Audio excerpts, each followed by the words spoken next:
Ministre, en février dernier, notre Assemblée votait, grâce aux seules voix de la gauche, une proposition de loi instaurant une taxe de 2% sur le patrimoine des plus riches, plus communément appelée taxe Zuckman.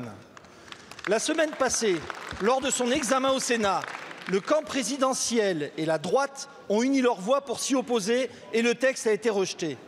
Soyons clairs, de quoi s'agit-il ? Il s'agit de s'assurer que les personnes dont le patrimoine est supérieur à 100 millions d'euros s'acquittent d'un impôt représentant au moins 2% de leur patrimoine. Cela concerne 4 000 contribuables les plus fortunés de notre pays, soit les 0,01% les plus riches. Et cela rapporterait 15 à 20 milliards d'euros dans les caisses de l'État.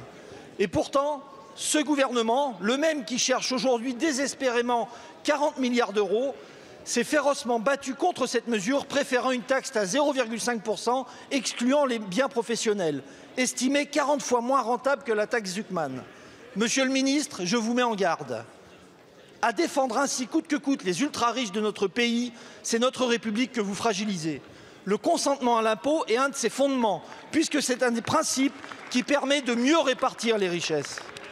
Aujourd'hui, vous préférez récupérer 40 milliards d'euros en supprimant des moyens à la santé, à l'éducation, à la justice, à la police ou dans nos collectivités, plutôt que de mettre à contribution les plus grosses fortunes françaises qui ont pourtant vu, ces 10 dernières années, leur patrimoine exploser de 200 à 1200 milliards d'euros grâce à votre politique fiscale.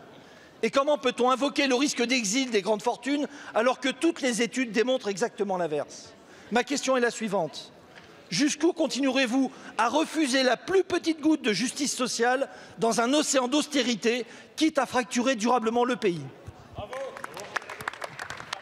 Merci beaucoup, monsieur le député. La parole est à monsieur Éric Lombard, ministre de l'Économie et des Finances. Madame la Présidente, Mesdames et Messieurs les députés, Monsieur le député Yannick Monnet, effectivement, une proposition de loi instaurant un impôt plancher de 2% sur le patrimoine des plus riches, qui ne répondait pas aux objectifs du gouvernement, a été rejetée par le Sénat, parce que l'objectif du gouvernement, c'est l'attractivité du territoire pour attirer des investissements, pour développer notre économie.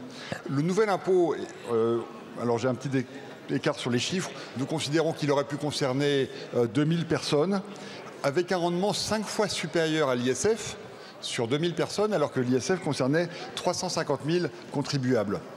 Probablement, cet impôt aussi aurait été considéré comme inconstitutionnel. Alors, j'écoute avec intérêt les commentaires, d'ailleurs les tribunes, disant que les études disent qu'un tel impôt n'a pas d'effet sur l'expatriation.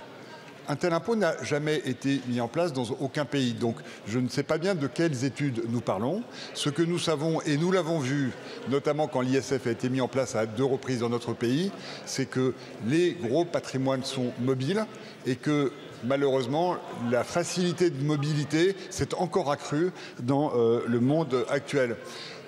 Deuxième série de difficultés d'un impôt de ce type. À 2%, ça obligerait soit à verser des dividendes importants pour les entreprises qui se développent et qui n'en versent pas, soit à céder des parts, ce qui n'est pas non plus ce que nous souhaitons.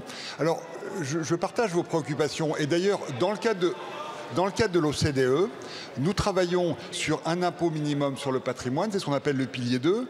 Nous avons une première étape sur un impôt minimum sur les entreprises qui a été approuvée à l'OCDE et nous continuons à porter dans le cadre de l'OCDE des réflexions de ce type parce que dès lors que c'est partagé dans les pays de l'OCDE, là il y a un avenir possible à de telles taxations. Mais dans l'environnement actuel, il nous semble préférable au contraire de maintenir les impôts au niveau où ils sont, et c'est ce que nous voulons faire, avec la flat tax, avec la fin de l'ISF. C'est ça qu'il faut revenir les investissements dans notre pays. Je vous remercie.